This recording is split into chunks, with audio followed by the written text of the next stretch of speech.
5 می 1945 تنها 3 روز بعد از مرگ هیتلر، آلمان نازی در حال فروپاشی بود، اما هنوز پاکست مقاومت سرسختی باقی مونده بود. یگانهای وافن اس اس وفادارترین و بی‌رحم‌ترین سربازان رژیم حاضر بودند تا آخرین نفس بجنگند. در دل کوههای آلپ اتریش قلعه سنگی به نام کاسلتر وجود داشت. در طول جنگ این قلعه به زندان ویژه نازی‌ها تبدیل شده بود. در آن دیوارهای سرد و بلندش برخی از برجسته‌ترین شخصیت‌های سیاسی فرانسه زندانی بودند. نخست وزیران سابق، ژنرال‌ها و حتی رهبران فرهنگی، گروگان‌های ارزشمند که رژیم نازی می‌خواست تا آخرین لحظه از اونها استفاده کنه. اما حالا با نزدیک شدن ارتش متفقین، جان این زندانی‌ها در خطر بود. اگر نیروهای اس اس به قلعه می‌رسیدند، یک قتل عام حتمی در انتظارشون بود. در این نقطه تاریخ ورق خورد. یک افسر ورماخت به نام یوزف گنگل که از جنایات نازی‌ها بیزار بود، تصمیم گرفت از ارتش جدا بشه. اون میدونست که اگه اقدامی نکنه، زندانیان فرانسه قتل عام میشن. گنگل همراه گروه کوچکی از سربازانش راهی خطوط آمریکایی‌ها شد تا با دشمن دیرینش دست اتحاد بده.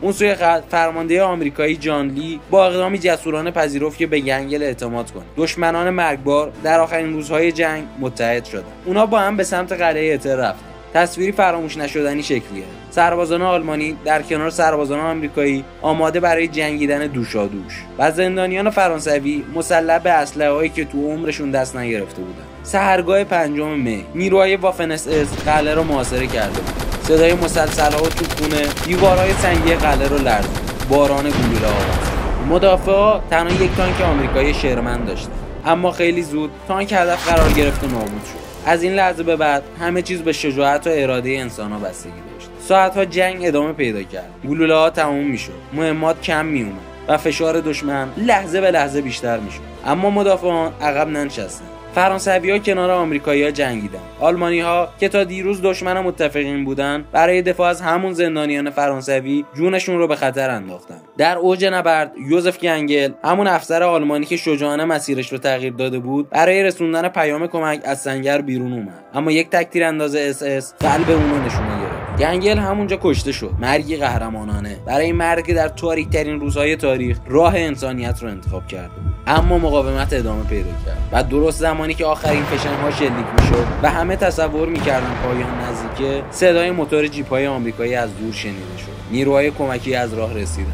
محاصره شکسته شد. وافن اس اس عقب نشینی کرد و زندانی‌ها آزاد شد. نبرد کاسلتر شاید از نظر مقیاس یک درگیری کوچک بود، اما پیام اون خیلی بزرگتر از هر میدان جنگی بود. اینجا در آخرین روزهای جنگ جهانی دوم دشمنان مرگبار دوشادوش هم ایستادند برای یک هدف مشترک، دفاع از زندگی.